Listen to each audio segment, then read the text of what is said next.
ইমাম আহমদ ইবনে হাম্বল, উনি অনেক বড় যুগ শ্রেষ্ঠ মুহাদ্দিস ছিলেন। একক স্বতন্ত্র হাদিসের কিতাব হিসেবে পৃথিবী খ্যাত যে হাদিসের কিতাবটা, যেটার মধ্যে সবচাইতে বেশি সংখ্যক হাদিস আনা হয়েছে, মুসনাদ আহমদ ইবনে হাম্বল, এটার রচয়িতা উনি। সুবহানাল্লাহ পড়ে। প্রায় 40,000 হাদিসের কালেকশন ওই কিতাবের ভেতরে আছে। এই হাদিস কালেকশনের জন্য ইমাম আহমদ ইবনে হাম্বল বছরের পর বছর, যুগের পর যুগ, শহর থেকে গ্রাম, গ্রাম থেকে শহর চষে বেরিয়েছে। ওনার শেষ জীবনটা উনি হাদিস সংগ্রহের কাজে ব্যয় করেছেন। একবার এক সফরে তিনি রাত্রিবেলা বেরোলেন। ইস্তেগফার পড়লে যে কি করে মানুষ মুস্তাজাবুদ দাওয়া হয় শুনে, রাত্রিবেলা সফরে তিনি বেরোলেন, হাদিস সংগ্রহের সফর। পথিমধ্যে এক মসজিদে মাগরিবের নামাজ পড়লেন, এশার নামাজ পড়লেন। প্রচন্ড শীত। তিনি ভাবলেন আজকের রাতটা মসজিদেই কাটায় দেই, ফজরের সালাত পড়ে তারপরে বেরোবো। ব্যাগ থেকে কাঁথা বের করে তিনি শুয়ে পড়লেন। কিন্তু মসজিদের দারোয়ান এসে বলে, মসজিদে তো থাকা যাবে না, আপনি বের হন। ইমাম আহমদ ইবনে হাম্বল বললেন, আমি বৃদ্ধ মানুষ, প্রচন্ড শীত, কই যাব? আমি ফজরের মুসল্লি, ফজর নামাজ এই মসজিদে পড়বো, আমারে বাজান তুমি থাকতে দাও। দারোয়ান বলেন, নো, থাকা যাবে না, মসজিদে থাকা যাবে না, বের হন, নাহলে গাঠটি সহ বের করে দেব। চিনে নাই এটা যে ইমাম আহমদ ইবনে হাম্বল, সে বুঝতে পারে নাই। তো দারোয়ানের সাথে সুবিধা করতে না পেরে ইমাম আহমদ ইবনে হাম্বল ব্যাগ নিয়ে বেরোয় গেলেন। প্রচন্ড শীত, কাঁপছেন। হঠাৎ দেখে সামনে এক বাজার। ওই বাজারে এক খাব্বাজ বসে আছে। খাব্বাজ মানে রুটি বিক্রেতা। খাব্বাজ মানে যুবক, একজন রুটি বিক্রেতা, রুটি বিক্রি করে। যে যুবককে সালাম দিলেন, আসসালামু আলাইকুম। যুবক পড়লো, আলাইকুম আসসালাম। ইমাম আহমদ ইবনে হাম্বল বলল, যুবক, আমি মুসাফির মানুষ, থাকার জায়গা নেই, প্রচন্ড শীত। এই যে তুমি চুলার মধ্যে উনুনে রুটি বানাচ্ছ, আমি যদি তোমার চুলার পাশে বসে রাতটা কাটাই, তোমার কোনো সমস্যা হবে? যুবক বলেন, নো, কোনো সমস্যা নাই। আহলান ওয়া সাহলান ওয়া মারহাবান বিক, খোশ আমদেদ, সুস্বাগতম, আসেন। আপনি আমার চুলার পাশে বসে আগুন পোয়ালে আমার সমস্যা কি? আসেন, আসেন, বসেন, আপনি মুরব্বী মানুষ। ইমাম আহমদ ইবনে হাম্বল আল্লাহ শুকরিয়া করে চুলার পাশে বসে শীতের রাতে চুলা থেকে তাপ নিচ্ছেন, আগুন পোহাচ্ছেন। আর তিনি দেখতে লাগলেন যুবক আটা দিয়ে রুটি বানায় আর পরে আস্তাগফিরুল্লাহ, রুটির খামির বানায় আর পরে আস্তাগফিরুল্লাহ, গোল গোল করে খামির দিয়ে দলা বানিয়ে সাজিয়ে রাখে আর পরে আস্তাগফিরুল্লাহ। রুটি বেলুন দিয়ে বলে এটারে চুলার ভেতরে ঢুকায় আর কি পড়ে আস্তাগফিরুল্লাহ। ক্রেতা আসলে ক্রেতাকে রুটি দেয় আর পরে ক্রেতার হাত থেকে টাকা নিয়ে ক্যাশ বক্সে রাখে আর কি পড়ে। ইমাম আহমদ ইবনে হাম্বল তো অবাক। ঘটনা আসার পর থেকে এই যুবকটারা দেখতেছি খালি পড়ে আস্তাগফিরুল্লাহ, আস্তাগফিরুল্লাহ। তিনি কৌতূহল বশত বললেন, যুবক, মা লাকা ইয়া শাব দাইমান তাকরাউনা আস্তাগফিরুল্লাহ। হে যুবক, তোমার ঘটনাটা কি? আসার পর থেকেই তুমি শুধু দেখতেছি পড়তেছো আস্তাগফিরুল্লাহ, আস্তাগফিরুল্লাহ, কারণটা কি? যুবক বলে, আমি সবসময় ইস্তেগফারের সাথে আঠার মতো লেগে থাকি, আর লেগে থাকার কারণে এর বরকতে আল্লাহ আমাকে মুস্তাজাবুদ দাওয়া বানিয়ে দিয়েছে। মানে আল্লাহ আমাকে এমন বানিয়েছে যে আমি দোয়া করা মাত্রই আমার দোয়া কবুল করে কে? ইমাম আহমদ ইবনে হাম্বল বললেন, আনতা মুস্তাজাবুদ দাওয়া, তুমি মুস্তাজাবুদ দাওয়া, মানে তুমি দোয়া করলে সেটা কবুল হয়ে যায়? যুবক বলে, না, আনা মুস্তাজাবুদ দাওয়া, আমি আমার জীবনে যত দোয়া করেছি সব কবুল করে নিয়েছে কে? আমি মুস্তাজাবুদ দাও, আমি দোয়া করতে দেরি, কবুল হতে সেটা দেরি হয় না। তবে আমার পুরো জীবনের সব দোয়া কবুল হলেও একটা দোয়া এখনো কবুল হয় নাই। এটা শুনে ইমাম আহমদ ইবনে হাম্বলের কৌতূহল, কিউরিসিটি আরো বেড়ে গেল। তিনি বললেন, তোমার জীবনে সব দোয়া কবুল হয়েছে, একটা দোয়া কবুল হয় নাই, কি সেই দোয়া আমারে বলো? যুবক বলে, আমার জীবনে যে দোয়াটা কবুল হয় নাই সেটা হচ্ছে, আমি আল্লাহর কাছে দোয়া করে বলেছিলাম, আল্লাহ, শুনেছি এই জামানার সবচেয়ে বড় মুহাদ্দিসের নাম হচ্ছে ইমাম আহমদ ইবনে হাম্বল, আমি যেন ওই ইমাম আহমদ ইবনে হাম্বলের কপালে একটা চুমু দিয়ে মরতে পারি, তুমি তৌফিক দিও। ইমাম আহমদ ইবনে হাম্বল নিজেকে আর ধরে রাখতে পারলেন না, চোখের পানি ছেড়ে দিলেন। যুবককে জড়িয়ে ধরলেন আর বললেন, ইয়া শাব, আহমদ ইবনে হাম্বলের কপালে চুমু দেওয়ার জন্য আহমদ ইবনে হাম্বলের দরবারে তোমার যাওয়ার দরকার নাই, আহমদ ইবনে হাম্বল নিজেই তোমার দরবারে ছুটে এসেছে। আনাল আহমদ ইবনে হাম্বল, আমি নিজেই আহমদ ইবনে হাম্বল, চিল্লায় পড়েন আল্লাহু আকবার। যুবকটি চিৎকার মেরে সৈয়দনা আহমদ ইবনে হাম্বলকে জড়িয়ে ধরল। আহমদ ইবনে হাম্বলের হাতে হাত রেখে মুসাফা করলো। আহমদ ইবনে হাম্বলের কপালে একটা চুমু এঁকে দিল আর বলল, ইয়া আহমদ ইবনে হাম্বল, এই ইস্তেগফারের কারণে আমার জীবনের সব দোয়াই কবুল হয়ে গিয়েছে। আপনি সব সময় যদি ইস্তেগফারের সাথে লেগে থাকেন, আপনারে মুস্তাজাবুদ দাওয়া বানাবে কে? এজন্য অবসরে যখন কোনো কাজ থাকে না, বেশি বেশি ইস্তেগফার পড়া যাবে না, ইস্তেগফারের সাথে আঠার মতো লেগে থাকা যাবে না।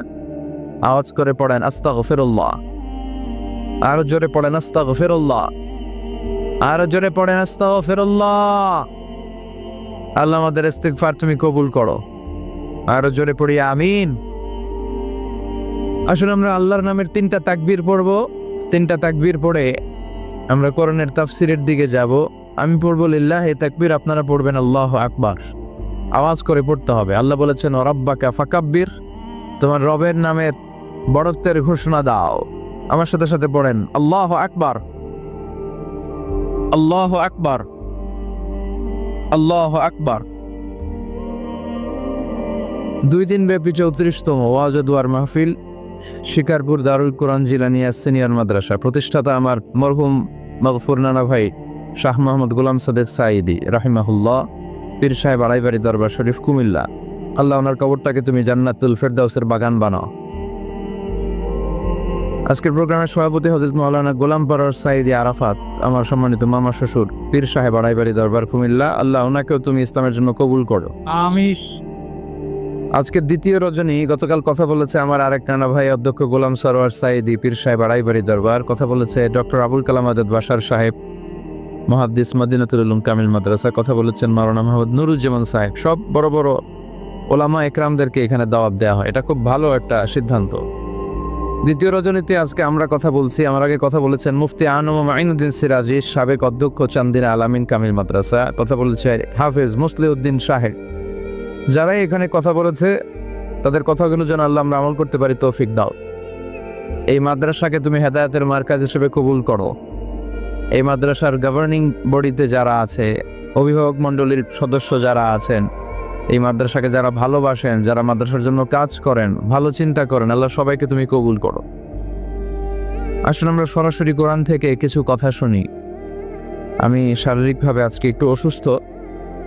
আমি আল্লাহর কাছে সুস্থতা কামনা করছি যে অল্প কিছুক্ষণ যেন কোরআন থেকে কিছু কথা আপনাদেরকে শোনাতে পারি, এবং আপনাদের কাছে দোয়া চাই যেন আজকের এই শেষ রজনীতে আমরা এমন কিছু কথা শুনতে পারি যে কথাগুলো আমাদের দুনিয়া এবং আখিরাতে কল্যাণকর হবে, নাজাতের ওসিলা হবে। আমরা পড়ি আমিন। অনেক লম্বা একটা সফর দিয়ে এসেছি। এই শীতের সিজনে সফরে সফরে আমাদের দিন কেটে যায়। Life passes and time flies, সময় চলে যায়, জীবন কেটে যায়। তো এই সফরগুলো যেন আল্লাহ ইসলামের জন্য কবুল করে। আমি আমার খুতবার শুরুতে সূরাতুত তিন থেকে তেলাওয়াত করেছি। আসুন এই সূরাটি থেকে আমরা কিছু কথা শুনি, আমলের নিয়তে, ইখলাসের নিয়তে। সূরাটার নাম হচ্ছে সূরাতু আত-তিন। সবাই বলেন সূরার নাম কি? এটি মাক্কি সূরা। কি সূরা? এই সূরার আয়াত সংখ্যা 8টি। কয়টি? আমরা জানি কোরআনের সূরাগুলো 2 ভাগে বিভক্ত, একটা মাক্কি, একটা মাদানী। সেই হিসেবে এই সূরাটি মাক্কি। এই সূরাটি কি? মাক্কি। কোরআনের চ্যাপ্টারগুলো নিয়ে মাঝে মাঝে ভাববেন যে কত ধরনের চ্যাপ্টার আল্লাহ দিলেন। সূরাকে আরবিতে বলে চ্যাপ্টার। সূরাকে আরবিতে কি বলে? তাহলে আওয়াজ করে উত্তর দেন তো, কোরআনের ভেতরে চ্যাপ্টার আছে কয়টা? 114টা। এই চ্যাপ্টারের নাম দিলেন তিনি ফলের নামে। সুবহানাল্লাহ পড়েন। তিন মানে ডুমুর ফল। তিন মানে কি? ডুমুর ফল। খেয়েছেন কখনো? খান নাই? শিকারপুরে হয়? গাছ আছে শিকারপুরে? নাই না? আছে? ছোটবেলা আমরা শুনতাম ডুমুর ফল খেলে নাকি মানুষ পাগল হয়ে যায়। আপনারা শুনছেন? এরকম অনেক আজে বাজে কথা কিন্তু আমরা ছোটবেলা শুনেছি, যেগুলোর ভিত্তি নাই। বলা হতো পরীক্ষার দিন সকালে কেউ যদি ডিম খেয়ে যায় তাহলে পরীক্ষা নাকি ডিম পায়। এটা ভুয়া কথা, ডাহা, মিথ্যা। আমি সব সময় ফাইনাল পরীক্ষার দিন সকালে ডিম খেয়ে যেতাম আর পরীক্ষা দিয়ে ফার্স্ট হয়ে যেতাম। এজন্য ডিম খেয়ে গেলে কেউ ডিম পায় না। আমরা বিশ্বাস করি খাইরিহি ওয়া শাররিহি মিনাল্লাহি, ভালো হোক মন্দ হোক করে কে? আবার ছোটবেলায় বলা হতো ওষুধ খাওয়ার সময় বিসমিল্লাহ পড়বি না, কারণ বিসমিল্লাহ বললে বরকত হয়, তোর রোগে বরকত হয়ে যাবে, মানে তোর রোগ বেড়ে যাবে। কি ডাকাত, ভুয়া কথা। সব ভালো কাজের আগে বিসমিল্লাহ। অবশ্যই আপনি ওষুধ খাওয়ার আগে বিসমিল্লাহ পড়বেন। কি পড়বেন? আমাদের দেশে শেখানো হয় ওষুধ হাতে নিয়ে যখন তুমি খাবা তখন পড়বা আল্লাহু শাফি আল্লাহু মুআফি। এটারে উল্টায় আবার বাংলাদেশকে আল্লাহ শাফি আল্লাহ মাফি। শব্দটা মাফি না, শব্দটা হচ্ছে মুআফি। আল্লাহু শাফি আল্লাহু মুআফি। খেয়াল থাকবে, পড়েন আল্লাহু শাফি আল্লাহু মুআফি, আল্লাহু শাফি আল্লাহু মুআফি। এটা কোনো হাদিসে নাই, পড়তে বলা হয় নাই, তবে অর্থটা খুব সুন্দর। আল্লাহই তিনি শিফা দান করেন, আল্লাহই রোগ থেকে মুক্তি দান করেন। ওষুধ আমি খাচ্ছি, মেডিসিন খাওয়া সুন্নাহ, কিন্তু ওষুধ আমারে শিফা দেয় না, মুআফাত দেয় না। আমারে শিফা দেয় কে? এই ঘোষণাটা, অ্যানাউন্সমেন্টটা বেশ ভালো, আপনি পড়তে পারেন, কিন্তু সুন্নাহ মনে করে না। এটা ভালো অর্থ, তাই পড়ি। আর বিসমিল্লাহ অবশ্যই পড়বে। সব ভালো কাজের আগে কি? বিসমিল্লাহ। আল্লাহ বুঝার তৌফিক দান করো। তো এই যে এগুলো ভুয়া কথা, মাশহুর, এগুলোকে বলে মাশহুরুন বাইনা আলসিনাতিন নাস, মানুষের ঠোঁটে ঠোঁটে মুখে মুখে প্রচলিত, কোনো ভিত্তি নাই। এরপরে ছোটবেলা শুনতাম জট কলা খাওয়া যাবে না, মানে জোড়া কলা খেলে নাকি 2 বাচ্চা হয়, যমজ বাচ্চা নাকি হয়, একসাথে 2 বাচ্চা বলে না। আমি আরো বেশি বেশি খাইতাম, বলতাম এটা তো আরো ভালো, এক লোকে 2 বাচ্চা হইলে 2 বারের কষ্ট একবারে সারলো, তাই না? এক একটা মায়ের এক একটা বেবি জন্ম দিতে কষ্ট হয় না? শুধু কষ্ট, কি পরিমাণে কষ্ট এটা মা জানে, বাবা জানে না। এজন্য বিষ্ণু বলেছেন মায়ের মর্যাদা বাবার চেয়ে কয় গুণ বেশি।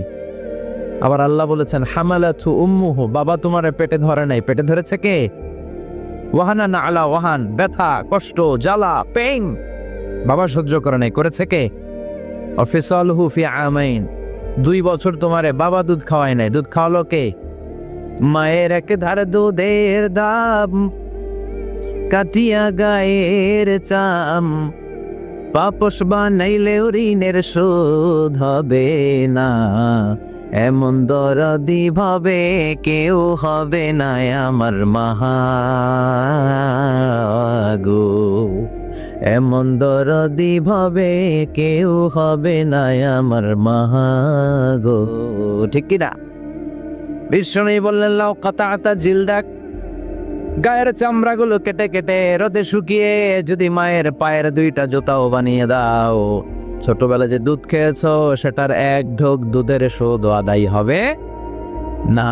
এজন্য মা যে কি কষ্ট করে, এখানে বেশিরভাগই আমরা নর্মাল প্রসেসে পৃথিবীতে এসেছি, তাই না? সিজারিয়ান বেবি খুব কম, থাকলে 1-2টা। নর্মাল প্রসেসে একটা বাচ্চাকে ডেলিভারি করতে একটা মায়ের যে কত কষ্ট হয় আপনি কল্পনাই করতে পারবেন না। চিকিৎসা বিজ্ঞান বলে একজন সুস্থ মানুষ ব্যথার একটা ইউনিট আছে, মাত্রা, ব্যথা মাপার একক। 45 ইউনিট পেইন বা ব্যথা একজন মানুষ সহ্য করতে পারে। ব্যথার তীব্রতা বা মাত্রা যদি 45 ইউনিটের বেশি হয়, যদি ছাড়িয়ে যায়, হয় লোকটা বেহুশ হবে, নয় মরে যাবে। আমার আর আপনার মা যখন আমাদেরকে নর্মাল প্রসেসে ডেলিভারি করেছেন তখন তারা 45 না 57 ইউনিট প্লাস 57 থেকে 60 ইউনিটের পেইনও তারা ছাড়িয়ে গেছে। 57 ইউনিটেরও বেশি ব্যথা তারা সহ্য করেছে, যেটা কোনো অ্যাক্সিডেন্টে আপনার দেহের 206টা হাড্ডি আছে, তো 20টা হাড্ডি একসাথে কোনো অ্যাক্সিডেন্টে ভেঙে গেলে যত ব্যথা তার চেয়েও বেশি ব্যথা।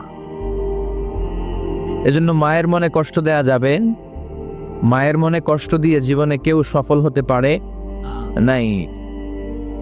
সাইয়েদনা মুসা আলাইহিস সালাম আল্লাহর একবার জিজ্ঞেস করলেন, আল্লাহ মাইয়াকুনু জালিসি ইয়াউমাল কিয়ামা, আল্লাহ আমার সাথে কিয়ামতের দিন জান্নাতে সাথী কে হবে? আল্লাহ বললেন জালিসুকা ফিল জান্নাতি জাজ্জার, তোমার সাথী হবে কিয়ামতের দিন বিচার শেষে জান্নাতে যখন ঢুকবা তোমার সাথী হবে একজন কসাই। কসাই চিনেন? কি করে? গোশত কাটে। সাইয়েদনা মুসা আলাইহিস সালাম অবাক হলেন, ঘটনা কি? কসাই, আমি হইলাম নবী আর আমার সাথে জান্নাতে থাকবে? হাউ কাম ইটস পসিবল, এটা কিভাবে সম্ভব? আল্লাহ বললেন নিজেই দেখে আসো এটা কেমন কসাই। সাইয়েদনা মুসা আলাইহিস সালাম ছদ্মবেশে কসাইয়ের দোকানে দাঁড়িয়ে রইলেন। দেখলেন স্পেশাল বিশেষ কোনো আমল নাই, কসাই শুধু গোশত কাটে, গোশত বিক্রি করে। দিন শেষে দোকান বন্ধ করে প্যাকেটের ভেতরে গোশত নিয়ে বাড়িতে রওনা হয়েছে। বাড়ির ভেতরে ঢুকে যাওয়ার পর সাইয়েদনা মুসা আলাইহিস সালাম ঘরের দরজার কড়া নাড়লেন। কসাই বলে, মান আনতা, তুমি কে? মুসা আলাইহিস সালাম বললেন, আনা মুসাফির, আমি মুসাফির, থাকার জায়গা নেই, আপনি যদি থাকার জায়গা দেন আপনার বাড়িতে থাকবো। কসাই বলে, আসেন। সাইয়েদনা মুসা আলাইহিস সালাম ঢুকলেন। কসাই বলে, এই ঘরে একটু থাকেন, ওই ঘরে আমার একটু কাজ আছে। মুসা আলাইহিস সালাম বললেন, যান, কাজ সেরে আসেন। মুসা আলাইহিস সালাম খেয়াল করলেন ওই ঘরে মাচার উপর থেকে বয়োবৃদ্ধ এক নারীকে তিনি নামিয়ে গোসল করালেন, টাওয়াল দিয়ে গা মুছিয়ে দিলেন। এরপর দোকান থেকে আনা সুন্দর গোশতের টুকরাটারে নিজ হাতে কেটে রান্না করলেন। তারপর রুটি বানালেন, আর গোশত আর রুটি হাতে নিয়ে ওই মহিলার মুখে তুলে দিচ্ছেন। মহিলা খাচ্ছে, খায় আর বিড়বিড় করে কি যেন দোয়া পড়ে। সুবহানাল্লাহ পড়বেন না? ওই মহিলাকে খাওয়ানোর পরে কসাই সাইয়েদনা মুসা আলাইহিস সালামকে মেহমান হিসেবে খাবার নিয়ে আসলেন। বললেন, ও পথিক, খাবার খান, সকালবেলা আপনিও চলে যাবেন, আমিও যাব আমার দোকানে, খেয়ে আপনি ঘুমিয়ে পড়েন। মুসা আলাইহিস সালাম বললেন, ততক্ষণ পর্যন্ত তোমার আনা খাবারে আমি হাত দিব না, যতক্ষণ না তুমি বলবা ওই মহিলাটাকে। কসাই বলে, হাদিহি উম্মি, এটা আমার মা, হাদিহি উম্মি, এটা আমার মা। এই দুনিয়া এই মা ছাড়া আমার কেউ নাই, আমিও ছাড়া আমার মায়ের কেউ নাই। তাই প্রতিদিন দোকানের কাজ শেষ করে গোশত এনে রান্না করে আমার মারে আমি খাওয়াই। হাদিহি উম্মি, এটা আমার জনম দুঃখিনী মা। সাইয়েদনা মুসা আলাইহিস সালাম, বুঝলাম তোমার মা, কিন্তু তুমি যখন রুটি তোমার মায়ের মুখের ভেতরে তুলে দিচ্ছিলে, তোমার মা বিড়বিড় করে কি যেন পড়লো, কি পড়ে তোমার মা? কসাই বলে, আমার মায়ের একটা পাগলা দোয়া আছে। কি দোয়া?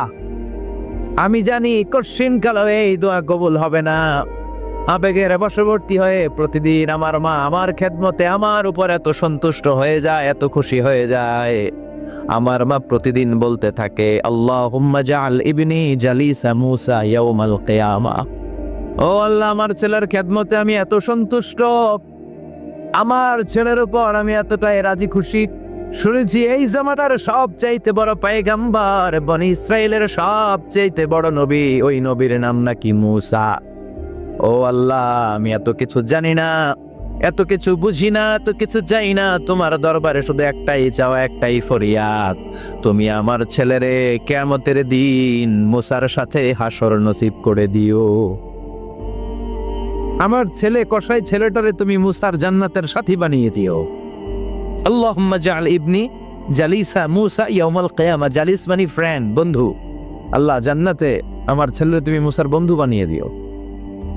মুসা আলাইহিস সালাম এবার বুঝতে পারলেন। তিনি বললেন, ঘটনা তো এই জায়গায় এতক্ষণে বুঝতে পেরেছি, কেন আমার সাথে মুফাসসির যাবে না, হাফেজে কোরআন যাবে না, শহীদরা যাবে না, ওলিরা যাবে না, নবীরা যাবে না, আমার সাথে জান্নাতে যাবে কসাই। এটা মায়ের দোয়া। কার দোয়া? মায়ের দোয়ার দরকার আছে না নাই? অনেক পাওয়ারফুল মায়ের দোয়াটা। বুলেট মারলে বুলেট মিস হয়, মায়ের দোয়া মিস হয়। ড্রোন হামলা করলে ড্রোন হামলা মিস হয়ে যেতে পারে, কিন্তু মায়ের দোয়া কঠিনকালে মিস হয় না। চিল্লায় বলেন ঠিক কি না? মায়ের দোয়াটাও কবুল, বদদোয়াও কবুল। ভয়ঙ্কর কিন্তু। মা দোয়া করলে কবুল হয়, কিন্তু বদদোয়া করলে কবুল হয় না। এরকম হলে it was not a big deal, এটা বড় সমস্যা ছিল না। কিন্তু দোয়া করলেও যেমনি কবুল, বদদোয়াটাও কবুল। এজন্য খবর আছে না নাই? এই জন্য মায়ের কাছ থেকে সবসময় দোয়া নিতে হবে। দোয়া নিতে রাজি আছেন? আমাদের সমাজে এরকম অনেক ধরনের কুসংস্কার। 2 কলা খেলে 2 বাচ্চা হয়, তাই না? আসলে কি কথাটা ঠিক? বাচ্চা একটা হবে না 2টা হবে, ছেলে হবে না মেয়ে হবে, এটা কে দেয়? আবার অনেকের মাথার চুলের মধ্যে 2টা গিট থাকে, আছে না নাই? 2 গিট থাকলে কয় তোর 2 বিয়া, 3 গিট থাকলে 3 বিয়া, গিট নাই কয় তোর বিয়া নাই, আছে না নাই? এগুলো মুসলমান বিশ্বাস করতে পারে?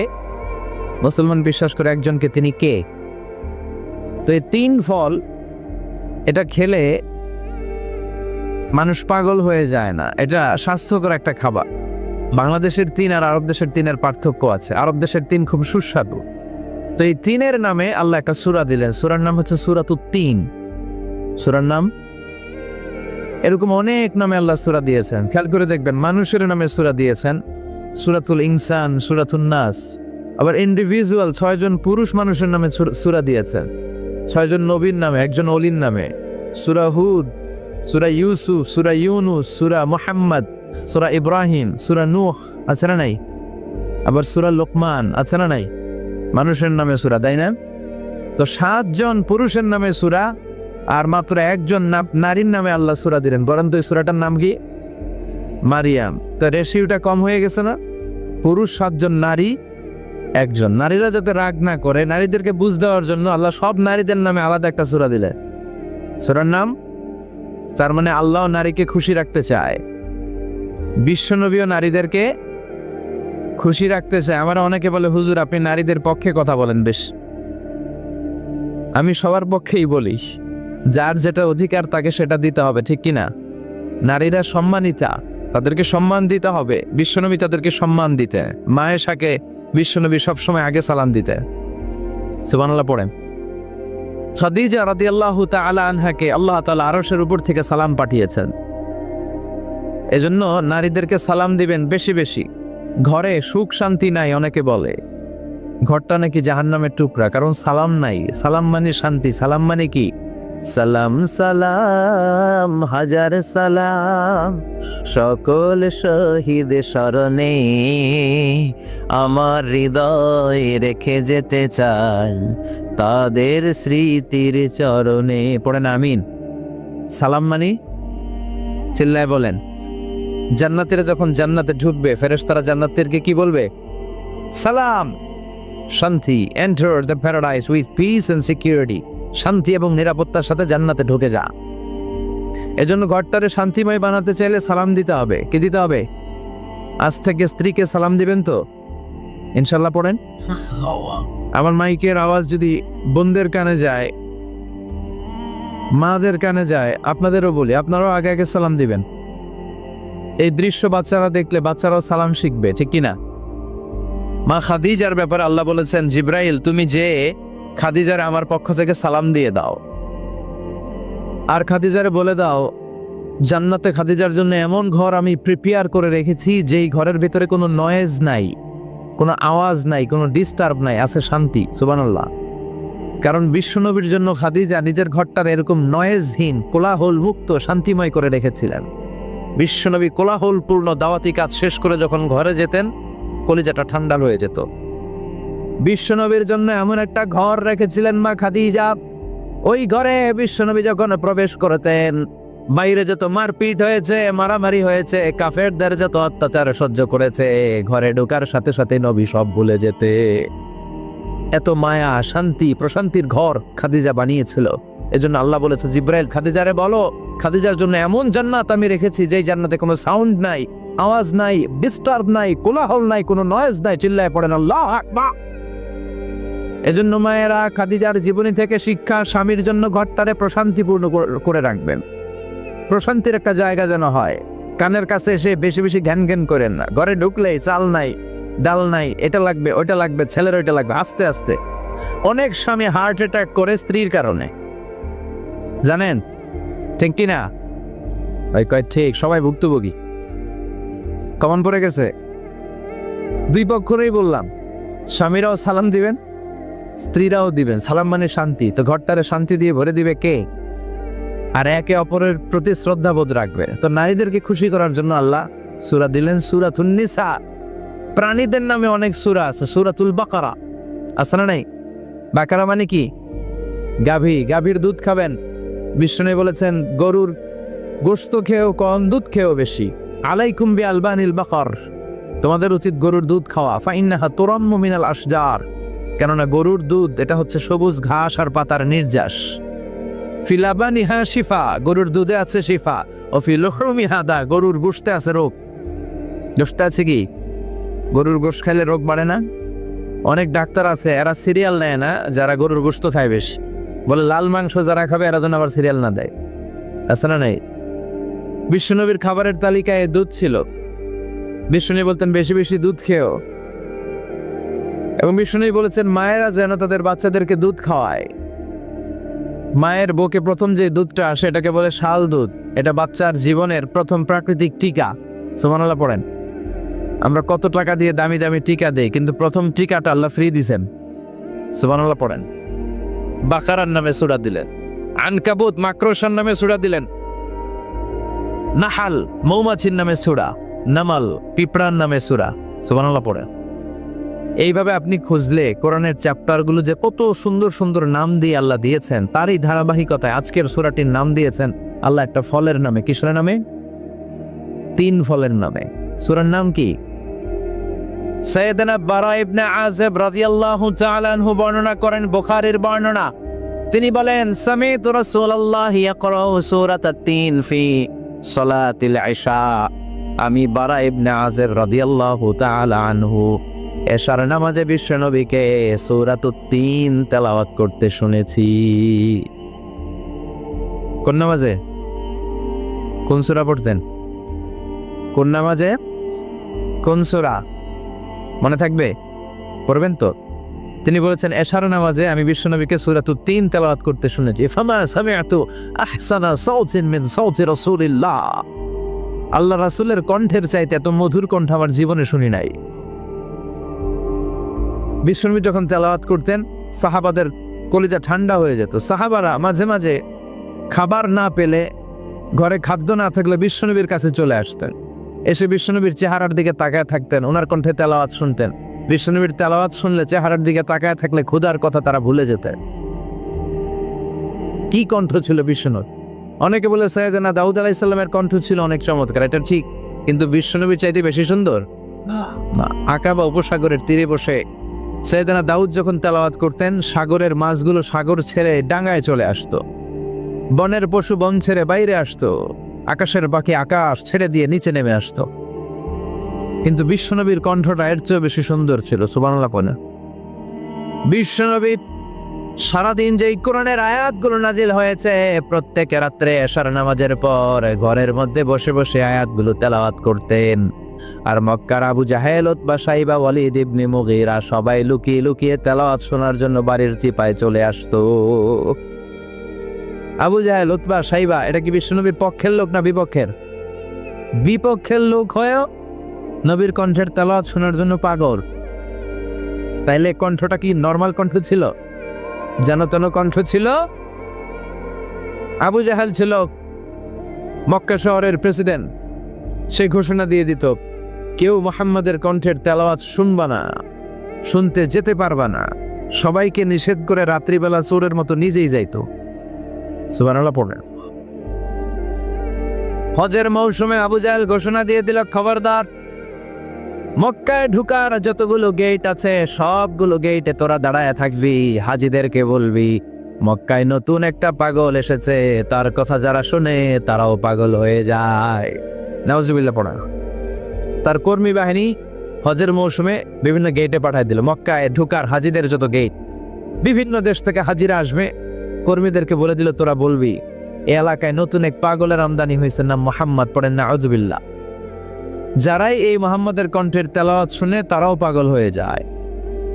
আদেশ অনুযায়ী কর্মীরা মক্কার গেটে দাঁড়িয়ে দাঁড়িয়ে হাজিদেরকে বলল, হাজি সাহেব হজে যান, জমজম খান, খেজুর খান, হজ করেন, সমস্যা নাই, কিন্তু নতুন এক পাগল আসছে, এই পাগলের নাম মুহাম্মদ। এই পাগলের কাছে যারা যায় হেরাও পাগল হয়ে যায়। হাজি সাহেবরা কোনোদিন এই মুহাম্মদ নামটা শোনে নাই, এই প্রথম শুনলো। শুনেই মনে মনে কয়, যেদিকে যাব আর নাই যাব, আগে মুহাম্মাদের কাছে যাব। সবার আগে কার কাছে যাব? কারণ মানুষের একটা অভ্যেস হচ্ছে, আল ইনসানু হারিসুন আলা মা মুনিয়া, মানুষের যেটা করতে নিষেধ করা হয় বেশি ওইটা মানুষ করে বেশি। মনে মনে হাজিরা বলে, তোমরা নিষেধ করছো তো অবশ্যই যাব, দেখি এই মুহাম্মদটাকে। তার মানে আমাদের বিরুদ্ধে অপপ্রচার করলে এটা আমার পক্ষের প্রচার হয়ে যায়। সুবহানাল্লাহ পড়েন। ইসলামের বিরুদ্ধে অপপ্রচার করলে এটা কি হয়ে যায়? প্রচার হয়ে যায়। ইউরোপ আমেরিকাতে ইসলামের নামে ট্যাগ লাগায় এক্সট্রিমিস্ট, জঙ্গি। আমরা নাকি জঙ্গি, আমরা নাকি এক্সট্রিমিস্ট। তো যারা সিভিলিয়ান আছে, খ্রিস্টিয়ান সিভিলিয়ান, ইউরোপ আমেরিকার সাধারণ জনগণ, তারা ভাবে ঘটনা কি মুসলমানদের বিরুদ্ধে এত কথা কেন? যারা ইসলাম নিয়ে গুগলে সার্চ করে, বিভিন্ন বই পড়ে, কোরআনের ইংলিশ ট্রান্সলেশন পড়ে, আগে তারা ইসলাম সম্পর্কে জানতো না, কিন্তু সবাই যখন বলা শুরু করছে জঙ্গি জঙ্গি জঙ্গি, ইসলাম মানেই জঙ্গি, তখন তারা ইসলাম সম্পর্কে পড়তে শুরু করে দিয়েছে। পড়তে পড়তে ইসলামের সুন্দর বাণীগুলো পড়ে ওদের হৃদয় ঠান্ডা হয়ে যায়। যাদের নসিব ভালো, অনেকে কালিমা পড়ে মুসলমান হয়ে যায়। ইউরোপ আমেরিকাতে মুসলমানের সংখ্যা দিন দিন বাড়ছে। মাঝে মাঝে পত্র পত্রিকায় দেখবেন যে কনভার্টেড মুসলমান, ও মুসলমান, ও মুসলমান। ধারণা করা হচ্ছে 2070 সালের মধ্যে ইউরোপ আর আমেরিকায় মুসলমান হয়ে যাবে সংখ্যাগরিষ্ঠ। খ্রিস্টানদের ছাড়িয়ে মুসলমানদের সংখ্যা ইউরোপ আমেরিকায় বেড়ে যাবে। সুবহানাল্লাহ পড়েন। সেই দিন বেশি দূরে নয় যেদিন কালেমার পতাকা হোয়াইট হাউসের উপরে শোভা পাবে। ঘোষণাটা কার? চিল্লায় বলেন, ওয়াদাটা কার? আবু জাহেল ঘোষণা দিয়েছে, কেউ যেতে পারবে না, কিন্তু লুকিয়ে লুকিয়ে নিজেই যায়। একটা নির্ধারিত সময়ে বিশ্বনবী তেলাওয়াত করতেন, আর ওই তেলাওয়াতের সময় আবু জাহেল, উতবা, শাইবা, ওয়ালিদ ইবনে মুগীরা সবাই লুকিয়ে লুকিয়ে বিশ্বনবীর ঘরের চারদিকে কান পেতে মধুর কণ্ঠের তেলাওয়াত শুনতো। ফ্রি ফ্রি আরামসে শুনতো এই তেলাওয়াত।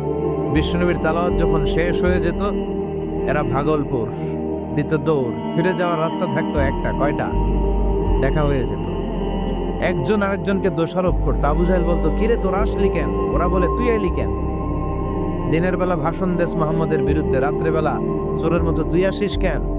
একে অপরকে দোষারোপ করে। আবু জাহেল বলে, ঠিক আছে, কাল থেকে আমিও আসবো না, তোরাও আসবি না। চল আমরা শপথ নেই যে কেউ আসবো না। দস্তখত দে, সিগনেচার দে, যেই আসবে তার মাথার চুল কামিয়ে আলকাতরা মেখে মক্কার বাজারে ঘুরিয়ে ঘুরিয়ে অপমান করা হবে। সবাই রাজি। আবু জাহেল বলে, দে। রাজি হইলে সিগনেচার দে। সবাইকে আবু জাহেল, তুই নেতা, তুই আগে দে। আবু জাহেল 1 নাম্বার, নাম্বার 2 উতবা, নাম্বার 3 শাইবা, সবাই সিগনেচার। কালকে কেউ যাবে না, কেউ যাবে না। দিন গড়িয়ে রাত আসে। বিশ্বনবীর যখন তেলাওয়াত করার টাইম, ওই টাইমে আবু জাহেলের তেলাওয়াত শোনার প্যারা উঠছে। যারা সিরিয়াল দেখে, সিরিয়াল দেখার প্যারা আছে না একটা? 9টায় সিরিয়াল শুরু হবে, 8:30 থেকে প্যারা ওঠে। কথা কন, আমার সিরিয়াল শেষ হয়ে গেল, সব কাজ বাদ দে, তাড়াতাড়ি টিভির সামনে বস। ছেলে নাই? আবু জাহেলেরও প্যারা উঠছে, তেলাওয়াত শোনার প্যারা। টসিং এন্ড টার্নিং, বিছানায় এপাশ ওপাশ করে আর মনে মনে ভাবে, হায় রে, আর তো সময় নাই, এই তো শুরু হয়ে যাবে একটু পরে মোহাম্মদের তেলাওয়াত। না গেলে তো বড্ড মিস হয়ে যাবে। যাই যাই, আজকে যেরকম দস্তখত নিছি আর ধমক দিছি, কেউ যাবে না, আমি নিশ্চিত কেউ যাবে না, আমি একটু যাই। উতবা, শাইবা, ওয়ালিদ ইবনে মুগীরা প্রত্যেকেই প্রত্যেকের ঘর থেকে এই একই কথা ভাবছে যে আজকে তো যেই থ্রেড দিছে আবু জাহিল্লাই, আজকে কেউ যাবে না, আমি একটু যাই। সুবহানাল্লাহ পড়ুন। আজকেও সবগুলো যে হাজির। বিশ্বনবী মন্ত্রমুগ্ধ করা সুরের ঝংকার তুলে তেলাওয়াত করছেন, আর সবগুলো মন্ত্রে মুগ্ধের মতো তেলাওয়াত শুনছে। বিশ্বনবীর তেলাওয়াত শেষ, সব দিছে দৌড়। ফিরে যাওয়ার রাস্তা কয়টা? আজকেও দেখা। আবু জাহেলকে, কিরে তোরা আইলি কেন? সবাইকে আবু জাহেল, তুই আইলি কেন? একে অপরকে দোষারোপ করে। এই ঘটনাটা শোনানোর উদ্দেশ্য হচ্ছে বিশ্বনবীর কণ্ঠটা যেন তেন কোনো কণ্ঠ ছিল না, এই কণ্ঠে সুরের ঝংকার ছিল, ঠিক কিনা? এই জন্য সাইয়েদনা বারা ইবনে আযিব রাদিয়াল্লাহু তাআলা আনহু বুখারীর বর্ণনায় বললেন, ফামা সামি'তু আহসানা সাওতান মিন সাওতি রাসূলিল্লাহ, বিশ্বনবীর কণ্ঠের চাইতে এরকম সুরেলা কণ্ঠ আমার জীবনেও আমি শুনি নাই। আর বিশ্বনবীকে এই সূরাটা কোন নামাজে পড়তে শুনছে? পড়বেন তো আপনারা? আল্লাহ তৌফিক দান করো। এই সূরাটা আল্লাহ কসম দিয়ে শুরু করছে। কি দিয়ে? 3 ফলের কসম দিয়ে। মনে রাখবেন, মান কানা ইয়াহলিফ ফালইয়াহলিফ বিল্লাহ, যার কোনো কারণে কসম কাটতেই হয় সেজন্য আল্লাহর নামে কসম কাটে, আউলিয়াসমু, তার না হলে যেন চুপ থাকে। আল্লাহ ছাড়া কারো নামে কসম কাটা যাবে? কিন্তু আমাদের দেশে অনেক কিছুর নামে কসম আছে না নাই? আমরা কোরআন শরীফের নামে কসম কাটি, অনেক সময় কাবার নামে কসম কাটি, মায়ের বুকের দুধের কসম, বিদ্যার কসম কাটি না? কাটা যাবে? শিকারপুরের লোকের আর কি কি জিনিসের কসম কাটেন বলেন? হ্যাঁ, মায়ের কসম না, মায়ের কসম কাটা যাবে না। আর কি কি জিনিসের কসম কাটেন বলেন? আল্লাহর কসম কাটা যাবে, আর মাজারের কসম খাইস না, মাজারের কসম কাটা যাবে। আর কিসের কসম কাটাই দেশে? বইয়ের কসম না, বইয়ের কসম কাটা যাবে না। আর আছে? হ্যাঁ, আল্লাহ ছাড়া কারো নামে কসম কাটা যাবে? কিন্তু আল্লাহ চাইলে সবকিছুর নামে কসম কাটতে পারেন। চিল্লাই কোন সুবহানাল্লাহ। সে আল্লাহ বললেন ওয়াত-তিনি ওয়াজ-যাইতুনি ওয়া তুরি সিনিনা ওয়া হাযাল বালাদিল আমিন। তিনের কসম। কিসের কসম? তিন ফুলের কসম। এজন্য আল্লাহ বলেছেন ওয়াত-তিন। চিল্লায় বলেন কি পড়েছেন? সম্মানিত ভাইরা খেয়াল রাখবেন, কসম যখনই আল্লাহ কেটেছেন তখনই আল্লাহ ওয়াও ব্যবহার করেছেন। এটাকে বলে, এই যে এটা কিন্তু তাফসীরের আসল কথা, মনে রাখেন, ওয়াও আল কাসামিয়া, এটার বলে কসম কাটার ওয়াও। যত জায়গায় আল্লাহ কসম কেটেছেন তত জায়গায় আল্লাহ কি ব্যবহার করেছেন? চিল্লায় বলেন। আমরা অবাক হয়ে গেলে আমরা পড়ি ওয়াও, এই ওয়াও না, আমরা ওয়াও বলি না। অবাক করা জিনিস দেখলে কি বলে ছেলেবেলে? ওয়াও, এই ওয়াও নয়। এই স্টেজে রিং আসছে, মোবাইলে রিং আসলে ঝামেলা হবে। তো যত জায়গায় কসম তত জায়গায় ওয়াও। সবাই বলেন, যত জায়গায় কসম তত জায়গায়। যেমন আল্লাহ কোরআনে যুগের শপথ করেছেন, সময়ের কসম করেছেন। আল্লাহ বলেছেন ওয়াল আসর। কি বলেছেন? ওয়াও আছে না নাই? আল্লাহ পাহাড়ের কসম করেছেন, আল্লাহ বলেছেন ওয়াত্তুর। আল্লাহ ফজরের কসম করেছেন, আল্লাহ বলেছেন ওয়াল ফাজর। জিলহজের প্রথম 10 রাতের কসম করেছেন, তিনি বলেছেন ওয়ালায়ালিন আশর। জোর আর বেজোরের কসম করেছেন, তিনি কি বলেছেন? ওয়াশফাঈ ওয়াল ওয়াতর। তারই ধারাবাহিকতা এখানে তিনি 3 ফলের কসম কেটেছেন, আর তিনি বলেছেন ওয়াত্তিন। চিল্লায় বলেন তিনি কি বলেছেন? মানে 3-এর কসম। কিসের কসম? 3 ফল। ডুমুর ফলের কসম কেটেছেন, কারণ এই ফলের অনেক উপকারিতা আছে। এটা আরব বিশ্বে আরবদের কাছে খুবই গুরুত্বপূর্ণ সুস্বাদু একটা ফল। কালো ডুমুর হয়, সাদা ডুমুর হয়। এই ডুমুর ফল খেলে ডায়াবেটিক্স রোগীদের অনেক উপকার হয়। ডায়াবেটিক্স আমাদের জাতীয় রোগ না? ডায়াবেটিক্স আছে কার কার? অনেকের আছে না? এই ডায়াবেটিক্স আল্লাহ ভালো করে দিবে। কি খাবেন? ডুমুর ফল খাবেন। অনেক নারীদের ইররেগুলার মেনস্ট্রুয়েশনাল পিরিয়ড হয়, অনিয়মিত অনিয়ন্ত্রিত মাসিক। এই ডুমুর ফলের সেদ্ধ করা পানি যদি খায় তাদের মাসিক নিয়মিত হয়ে যাবে। এটার মধ্যে অনেক স্ট্রেংথ এন্ড স্ট্যামিনা আছে। আর এই ফলটা জান্নাতি ফল। কি ফল? এটা জান্নাতি ফল। এই 3 গাছটা জান্নাতের গাছ। সাইয়েদনা আদম আলাইহিস সালামকে আল্লাহ বললেন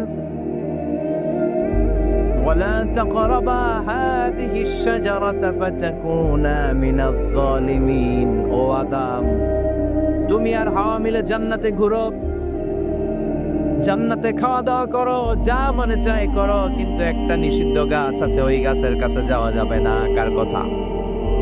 সব খাও, সব করো, কিন্তু নিষিদ্ধ গাছের কাছে যাওয়া যাবে না। আদম আলাইহিস সালাম শয়তানের ওয়াসওয়াসায় পড়ে ওই গাছের ফলই খেয়ে ফেললেন।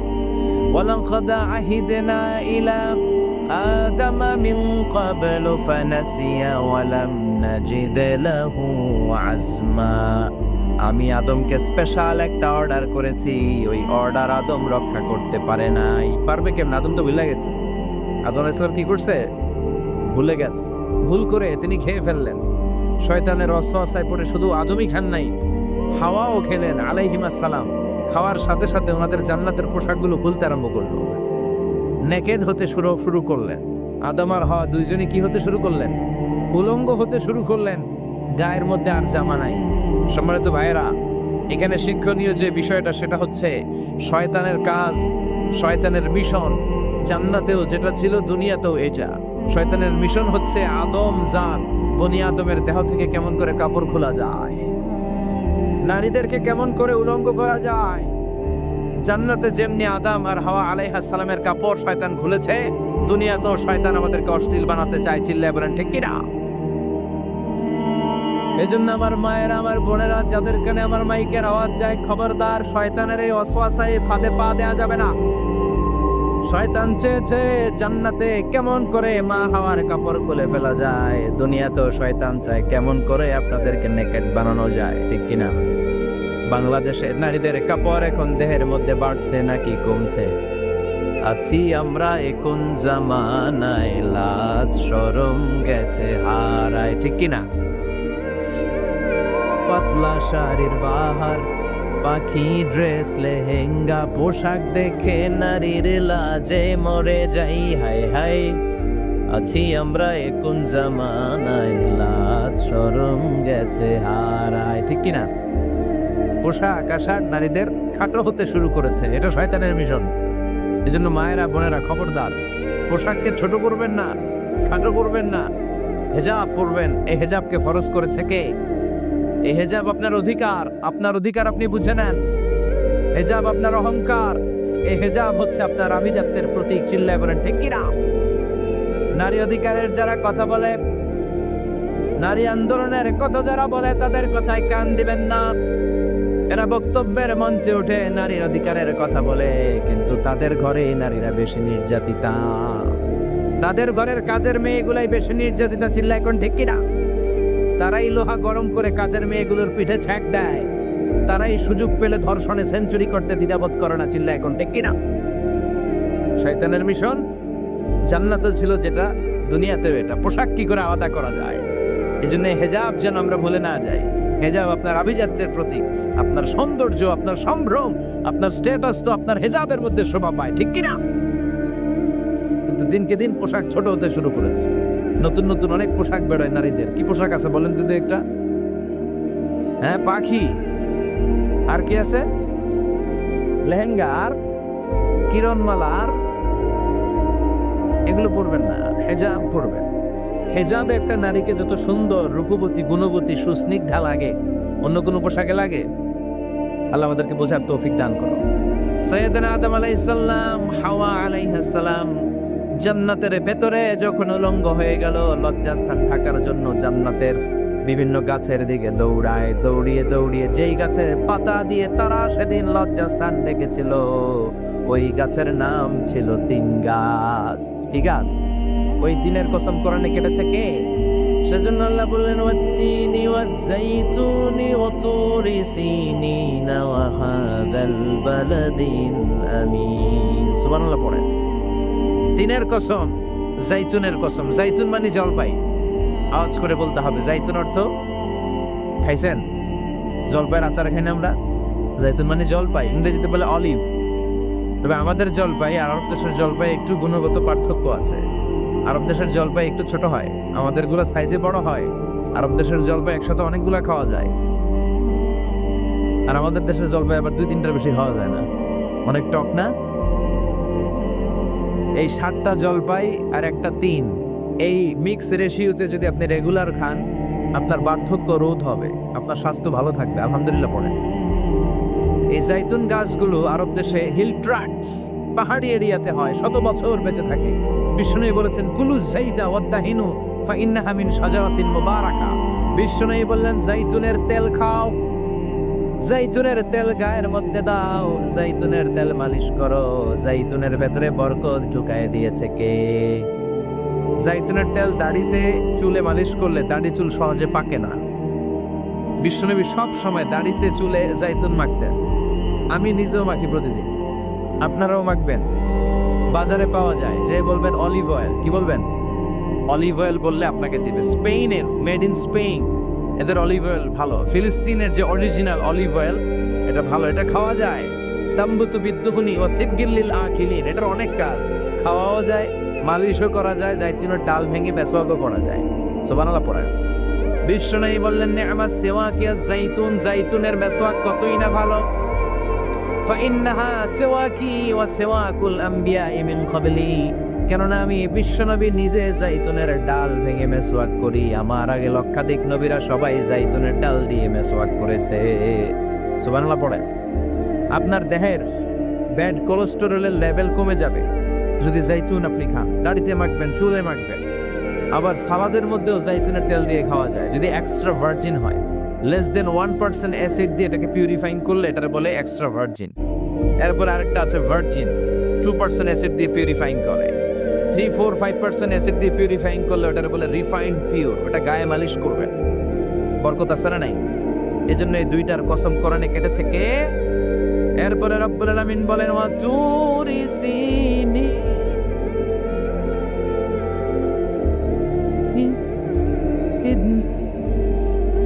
আমি তিন আর জাইতুনের কসম যেমনি কোরআনের মধ্যে করলাম, সাথে সাথে তুর পাহাড়ের কসম কাটলাম। সুবহানাল্লাহ পড়ে। সাউথ সাইনা দক্ষিণ সিনাইয়ে এই তুর পাহাড়ের অবস্থান। মিশরের দুইটা জেলা আছে, উত্তর সিনাই, দক্ষিণ সিনাই।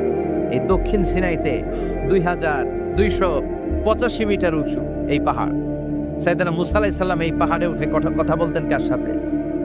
তাওরাতের মতো কিতাবকে আল্লাহ তাআলা কাঠের তক্তার মধ্যে লিখে এই পাহাড়ের উপর নাজিল করেছে। কাঠের তক্তা চিনেন? কাঠ দিয়ে মোটা মোটা তক্তা বানায় না? আল্লাহ নিজ হাতে তাওরাত লিখে এই কাঠের তক্তাগুলো সাইয়েদনা মুসা আলাইহিস সালামকে দিলেন, বললেন যাও, এটার মধ্যে হেদায়েত আছে, নূর আছে, বুরহান আছে, নিয়ে যাও, বনি ইসরাইলের কাছে দাওয়াতের বাণী পৌঁছে দাও, তুমি বার্তাবাহ, যাও। সাইয়েদনা মুসা আলাইহিস সালাম দেখলেন ছোট্ট ছোট্ট কিছু কাঠের ফলকার তক্তা, ভাবলেন কাঁধের মধ্যে তুলে নিয়ে যাই, এর চেয়েও কত ভারী ভারী জিনিস আমি মুসা কাঁধের মধ্যে তুলে বেড়াই। কিন্তু সাইয়েদনা মুসা আলাইহিস সালাম তক্তার মধ্যে হাত দিয়ে দেখে কাঁধে উঠাবে তো দূরের কথা, নাড়াতেই পারে না। সুবহানাল্লাহ পড়েন।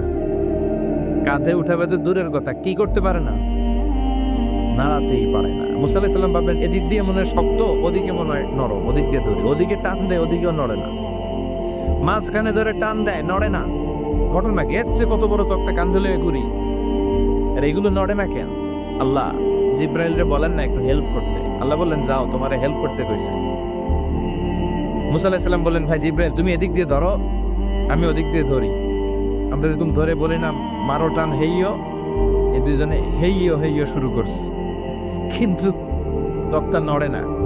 মুসা আলাইহিস সালাম বললেন চলো পজিশন চেঞ্জ করি, তুমি এদিকে আমি ওদিকে, মারো টান আরো জোরে, কিন্তু তক্তা নড়ে না। মুসা আলাইহিস সালাম বললেন আল্লাহ জিব্রাইলের যে সঙ্গী ফেরেশতা 11 বলো না একটু হেল্প করতে। আল্লাহ বলে যাও হেল্প করে আসো। এবার সবাই মিলে মারো টান আরো জোরে, গায়ে যত জোর আছে। মুসা আলাইহিস সালাম তক্তা ধরে টান দিলেন, টানের চোটে প্রত্যেকটা লোমকূপ দিয়ে ঘাম বেরোতে শুরু করেছে। এক একটা টানে কোমরের রক ছিঁড়ে যাওয়ার অবস্থা, কিন্তু তক্তা নড়ে। আল্লাহ ডেকে বললেন মুসা রক ছিঁড়ার দরকার নাই, আর ঘেমে অস্থির আর ঘর্মাক্ত হওয়ার দরকার নাই। আসলে তক্তার এত ওজন না, কিন্তু তক্তার মধ্যে যে বাণীগুলো আছে বাণীগুলো কার? এটা আমার বাণী রে মুসা, এগুলো আমার কথা, এগুলো আমার দেওয়া কিতাব, এগুলো সাধারণ দুনিয়ার বাণী নয়, সাধারণ কথা নয়। এই জিনিসটা বোঝাবার জন্য তক্তার ওজন আমি বাড়িয়ে দিয়েছি। এবার ফেরেশতার সাহায্যের দরকার নাই, নিজেই টান দাও, দেখবা উঠাতে পারবা। সাইয়েদনা মুসা আলাইহিস সালাম এখন দেখে টান দিয়ে কাঁধে নেওয়া যায়। সুবহানাল্লাহ পড়ে। এই যে তুর পাহাড় তিনি মুসা আলাইহিস সালামকে দিয়েছিলেন, যে পাহাড়ের উপরে, পাহাড়টার নাম তাওরাত কিতাব যে